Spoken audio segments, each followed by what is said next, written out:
어떻습니까? 이게 이렇게 3년을 받게 되면 그리고 여기 이제 이해 못할 기사들이 나와요. 휴대전화를 몰래 써다 걸렸다? 그러니까 최순실이 예. 휴대전화를 법정에서 그러니까 누구죠? 변호사 휴대전화를 가져다가 본인이 검색을 한 거예요. 그걸 교도관이 보고 검찰이 그걸 문제를 삼고 판사도 제지를 한 그런 상황이라고 볼 수 있죠. 야, 그거는 법적으로도 사용하면 안 되는 걸로 알고 있거든요. 교도소에서 예를 들어 그 교도관들이 휴대전화를 못 갖고 들어오는데 이 간부들 임원들은 갖고 들어오거든요. 예. 그거 예를 들어 문자라도 하나 이 재수자가 보내면요. 그 교도소 그 교도관들 전체 다 못 벗어요. 그러니까요. 그게 지금 최순실은 아무 거리낌 없이 했다는 거 아닙니까? 그걸 검찰이 그리고 문제를 제기하고 판사가 제재까지 하고 이런 상황 범법행위죠. 변호사가 범법행위를 한 거예요. 그렇게 하면. 사실 이게 구치소에서 휴대전화 어떻게 썼다는지 좀 사실 잘 이해가 안 갑니다. 재판 중에 이제 그 변호사의 휴대전화를 잠깐 썼다. 그러면 안 되는 거지만 상황이 좀 그려지긴 하거든요. 그런데 구치소에서 구치소에서 또 최순실 씨 본인의 또 휴대전화라는 말 아니겠습니까? 그렇다면은 변호인이 접견하면서 쓰게 해줬다는 건지. 아니, 변호인 접견하면서 들어갈 때 네. 수색해갖고 전화기 놓고 들어가잖아요. 수색은 하지 않고 전화기 놓고 가라 그러죠. 예, 자진해가지고 놓고 가는데 가지고 들어가도 사실은 신체 수색을 하지 않기 때문에 가지고 들어갈 수는 있어요. 그런데 얼마 전만 해도 이제 몰래 이렇게 연락 전화 통화하게 해주고 이런 경우에 적발되면은 사실 징계 사유가 되고요. 또 교도관도 관리 책임이 있기 때문에 그렇게 하지 않고 그렇게 못 하는데 만약 실제로 그런 일이 있었다고 한다면은 엄청난 일이죠. 아니면 또 가정입니다만 교도 행정을 하는 그런 그 공무원에 의해서 썼다라고 한다면 그건 더더욱 큰 문제가 되겠죠. 그거는 그렇게 불가능해요. 왜냐면 네. 제가 그쪽은 전문가 아니에요. 이게 왜냐면 교도관들은 이게 그 옷 벗고 그러게 되면 연금 문제 생기잖아요. 징계 먹고 그러게 되면. 그런데 이게 어찌 보면 좀 어려운 공무원들이기 때문에 그런 모험을 요즘은 안 합니다. 저도 그럴 가능성은 사실상 없다고 봅니다. 예. 최순실이 얼마나 우리나라 법체계나 아니면 검찰을 우습게 하는지 보여주는 거예요. 예. 이런 행동을 해도 그리고 재판정에서 그런 행동을 할 거라고 누가 상상을 하겠습니까? 다 그러니까 보고 있는 저처럼 그런 사람들도 안 하는데. 그러니까요. 그러니까 더 멘탈이 좋게 얘기하면 안 되고 어쨌든 이상한 분이죠. 그런 식의까지 행동을 할 수 있다는 것은 상식을 뛰어넘는 것이고요. 아나무인적 성격을 갖고 있다고 볼 수 없어요. 이건 진짜 완전한 범법행위인데. 그렇죠. 근데 법정만 아니라 정말 구치소에서 쓴 게 맞는지는 좀 확인해야 봐야 됩니다. 이건 그렇죠. 왜냐하면 예. 기자들도 좀 팩트 확인하지 않고 네. 이제 약간 좀 소설적으로 기사를 쓰는 경우도 있기 때문에 법정에서 저럴 정도 구치소에서도 쓴 거 아니냐. 네. 이렇게 했는데 이제 요거는 사실 구치소 내 일이기 때문에 확인 안 됩니다. 네. 자체 감사를 통해서 감찰이 동원돼 갖고 확인할 수밖에 없는 거죠. 네, 외람되지만 소설을 쓰는 기자는 없을 겁니다. 여기서 가까운데 어디 기자가 하나 있는 것 같은데 어디 직격 플로를 위해서 또. 예. 자, 네. 김 기자님. 네. 정유라 씨가 이게 충격적이에요. 또 편지를 보내고 그런 게. 그래서 누가 그런 얘기를 했어요? 아주 어리석하고 잘 모르는 것 같은데 사실 치밀하게 준비되고 치밀하게 조직하고 있다? 근데 보낸 편지 보면 진짜 이게 충격적이에요? 본인이 법적인 지식을 가지고 있다라고 단정하기는 좀 어려울 것 같습니다. 항상 정유라 씨 옆에는 법적인 조언을 해주는 변호사들이 있었기 때문에 그렇죠. 그런 편지를 편지를 보낼 때도 법적인 조언이라든가 필요한 정보가 어떤 것인지에 대한 자문을 구한 뒤에 그 안에 그 내용을 포함시켰을 가능성이 높아 보입니다. 예. 네. 저는 이해가 안 되는 게 그 편지의 증거들이 마필 관리사라고 정유라를 도와줬던 덴마크에서 그 사람의 휴대전화에서 다량 확보가 됐거든요. 근데 내용을 보면 편지로 받아서 라이터로 태웠다 이랬어요. 그럼 종이로 편지가 왔다는 거 아니겠습니까? 예. 그러면 왜 이 친구는 그걸 사진으로 찍어서 휴대폰에 보관을 했을까요? 그것도 저는 의문이라고 생각해요. 이 마필 관리사가 그거를 사진을 찍어서 휴대전화를 갖고 있는 게 거기에 발견이 돼서 증거가 지금 된 걸로 나오고 있거든요, 보도가. 이게 그 팩트가 확인이 안 되니까 소설을 쓸 수밖에 없는 상황인데 소설 자꾸 쓰면 안 되고. 소설은 기자들만 쓰면 되는 거죠. 우리가 김 기자님 저기. 안 가셨네요.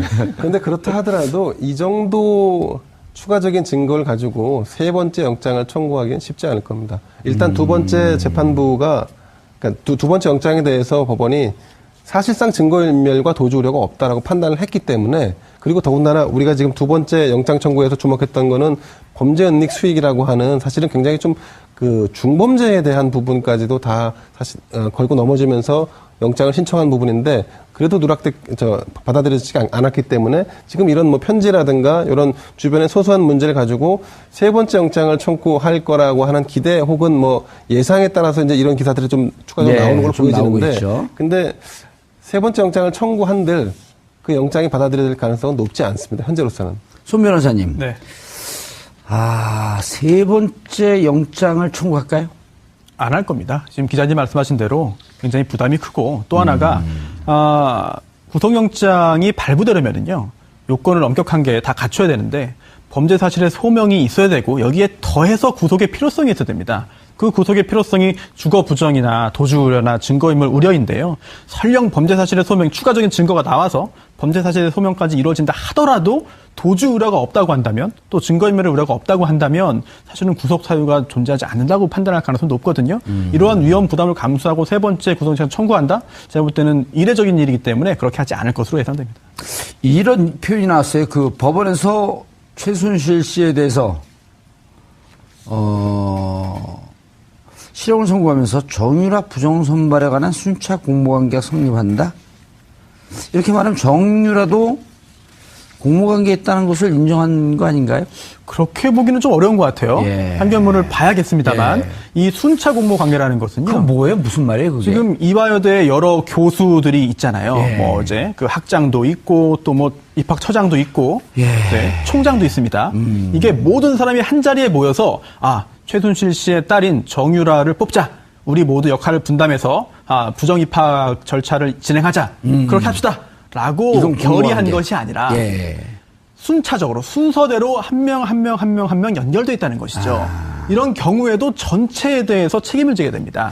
그런 최경희 총장이 어떤 과정을 통해서 누구로부터 얘기를 들어서 이 작업을 해야 되겠다. 네. 라거나 혹은 남궁건 전 처장이 누구로부터 얘기 들어서 하면서 다음에 다른 사람을 설득하고 이런 과정이 그리고 그분이 설득이 돼갖고 진행이 같이 되면 순차적 공모관계가 인정이 된다. 그렇습니다. 이거는 특별한 아주 이번에 특이한 새로운 이론은 아니고요. 원래 대법원 판례에 따른 것이고, 하지만 이렇게 해가지고 순차적으로 공모한 사람들에 대해서 처벌 가능하지만 이게 바로 정유라 씨의 어떤 공모라든지 이런 관여를 의미하지는 않기 때문에 별개의 문제라고 봐야겠죠. 그 순차적 공모관계에는 꼭 중간에 이를테면 거간꾼 같이 중간에 끼는 사람들이 있습니다. 그러니까 중간에 가교 역할을 한다든지 아니면 말을 전한다든지 하는 분들이 계시는데, 여기서 누가 있나요? 여기서는 김종 전 문화부 차관이 있었던 거고, 그다음 김경숙 학장과 또 남궁곤 교수 사이에서는 또 박모 씨라고, 그러니까 이 중간에 서로 연계할 수 있는 고리 역할을 메신저가 하는 있어야 된다. 가교들이 있었어요. 그렇기 때문에 이것이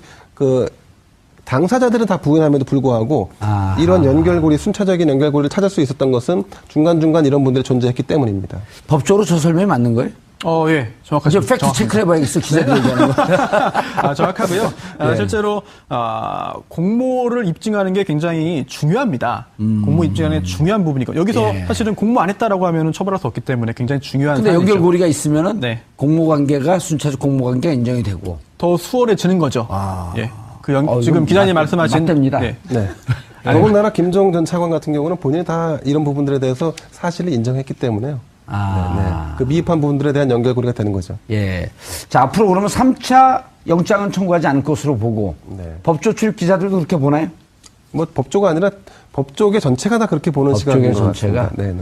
그러면 3차 영장을 좀 청구했으면 좋겠다라고 보는 사람들은 좀 비정상적인 사람들인가요? 아니 뭐 그렇지는 않죠. 굳이 가능성을 한번 상정해 보자면 이거 유사한 사례를 제가 한번 겪은 적이 있는데 실제로 유사한 사례. 그런 거 재밌어요. 묘하게 아주 정말 운도 따르고 뭐 주변에 도움도 있고 해가지고 잘 구속영장이 기각됐습니다. 몇 차례 걸쳐서? 2번. 한 번이군요. 한 번인데 기각됐는데 그 다음에 재청구를 하지 못하는 상황으로 흘러갔어요. 그런데 갑자기 새로운 증거가 나타나고 여기에 더해서 겁을 먹은 나머지 도주를 합니다. 연락을 끊습니다. 도주라기보다는 전화를 안 받습니다. 꺼놨습니다. 도주의 위험이네. 이런 상황이 발생해가지고 그다음에 구속영장 청구하고 구속된 적은 있는데 지금 볼 때 정유라 씨의 어떤 정신적인 그런 강인함을 볼 때 이런 일이 생긴 뭐 어떤 새로운 게 나타난다 하더라도 설령 그렇다더라도 도주 우려 없으면 구속 아닌데. 그럼 저기랑 도주하면 금방 알아요. 말 타고 튈 거니까. 그렇기 때문에 아마 세 번째 영장 청구하는 사태까지는 그런 상황까지는 발생하지 않을 것으로 보입니다. 그냥 재판 진행될 것이다. 이것도 영장 자체가 예. 범죄 사실에 대한 소명도 있지만 최순실 씨를 압박하는 측면도 있었는데 이미 최순실을 압박하는 효과 기제로는 이제 효과가 없을 거로 보는 게 맞는 것 같습니다. 예. 알겠습니다. 최순실 국정농단 사태, 그리고 정유라의 영장 2차 기각. 과연 3차까지 갈 것인가 하는 것을 살펴봤지만 3차로 가지 않을 것이다라고 하는 것이 중론인 것 같습니다. 하지만 법의 심판을 피하기는 어려울 것으로 보입니다. 있기 때문에 법정에서 저럴 정도 구치소에서도 쓴 거 아니냐. 네. 이렇게 했는데 이제 요거는 사실 구치소 내일이기 때문에 확인 안 됩니다. 네. 자체 감사를 통해서 감찰이 동원돼 갖고 확인하는 수밖에 없는 거죠. 네, 외람되지만 소설을 쓰는 기자는 없을 겁니다. 여기서 가까운데 어디 기자가 하나 있는 것 같은데 어디 직접 프로를 위해서 또. 예. 자, 네. 김 기자님. 네. 정유라 씨가 이게 충격적이게 또 편지를 보내고 그런 게. 그래서 누가 그런 얘기를 했어요? 아주 어리석하고 잘 모르는 것 같은데 사실 치밀하게 준비되고 치밀하게 조직하고 있다. 때문에 그런 모험을 요즘은 안 합니다. 저도 그럴 가능성은 사실상 없다고 봅니다. 예. 최순실이 얼마나 우리나라 법체계나 아니면 검찰을 우습게 아는지 우습게, 보여주는 거예요. 예. 이런 행동을 해도 그리고 재판정에서 그런 행동을 할 거라고 누가 상상을 하겠습니까? 다 그러니까 보고 있는 거죠. 저처럼 그런 사람들도 안 하는데. 그러니까요. 그러니까 더 멘탈이 좋게 얘기하면 안 되고 어쨌든 이상한 분이죠. 그런 식의까지 행동을 할 수 있다는 것은 상식을 뛰어넘는 것이고요. 아나무인적 성격을 갖고 있다고 볼 수 없어요. 이건 진짜 완전한 범법행위인데. 그렇죠. 근데 법정만 아니라 정말 구치소에서 쓴 게 맞는지는 좀 확인해 봐야 됩니다. 이건 상상이 그렇죠. 쉽지 않아요. 왜냐하면 예. 기자들도 좀 팩트 확인하지 않고 이제 네. 약간 좀 소설적으로 기사를 쓰는 경우를 전체 다 못 벗어요. 그러니까요. 그게 지금 최순실은 아무 거리낌 없이 했다는 거 아닙니까? 그걸 검찰이 그리고 문제를 제기하고 이거 판사가 제재까지 하고 범법행위네. 이런 상황 범법행위죠. 변호사가 범법행위를 한 거예요. 그렇게 되면. 사실 이게 구치소에서 휴대전화 어떻게 썼다는지 저 사실 잘 이해가 안 갑니다. 재판 중에 이제 그 변호사의 휴대전화를 잠깐 썼다. 그러면 안 되는 거지만 상황이 좀 그려지긴 하거든요. 그런데 구치소에서 구치소에서 또 최순실 씨 본인의 또 휴대전화라는 말 아니겠습니까? 그렇다면은 변호인이 접견하면서 쓰게 해줬다는 건지. 아니 변호인 접견하면서 들어갈 때 네. 수색해갖고 전화기 놓고 들어가잖아요. 수색은 하지 않고 전화기 놓고 가라 그러죠. 예, 자진해가지고 놓고 왔는데 가지고 들어가도 사실은 신체 어떻습니까? 이게 이렇게 3년을 받게 되면 그리고 여기 이제 이해 못할 기사들이 나와요. 휴대전화를 몰래 써다 걸렸다? 그러니까 최순실이 예. 휴대전화를 법정에서 그러니까 누구죠? 변호사 휴대전화를 가져다가 본인이 검색을 한 거예요. 그걸 교도관이 보고 검찰이 그걸 문제를 삼고 판사도 제지를 한 그런 상황이라고 볼 수 있죠. 야, 그거는 법적으로도 사용하면 안 되는 걸로 알고 있거든요. 교도소에서 예를 들어 그 교도관들이 휴대전화를 못 갖고 들어오는데 이 간부들 임원들은 갖고 들어오거든요. 예. 그거 예를 들어 문자라도 하나 이 재수자가 보내면요. 그 교도소 교도관 수색을 하지 않기 때문에 가지고 들어갈 수는 있어요. 그런데 얼마 전만 해도 이제 몰래 이렇게 전화 통화하게 해주고 이런 경우에 적발되면은 사실 징계 사유가 되고요. 또 교도관도 관리 책임이 있기 때문에 그렇게 하지 않고 그렇게 못 하는데 만약 실제로 그런 일이 있었다고 한다면은 엄청난 일이죠. 아니면 또 가정입니다만 교도 행정을 하는 그런 그 공무원에 의해서 썼다라고 한다면 그건 더더욱 큰 문제가 되겠죠. 그거는 그렇게 불가능해요. 왜냐면 네. 제가 그쪽은 전문가 아니에요. 이게 왜냐면 교도관들은 이게 옷 벗고 그러게 되면 연금 문제 생기잖아요. 징계 먹고 그러게 되면. 그런데 이게 어찌 보면 좀 어려운 공무원들이기 때문에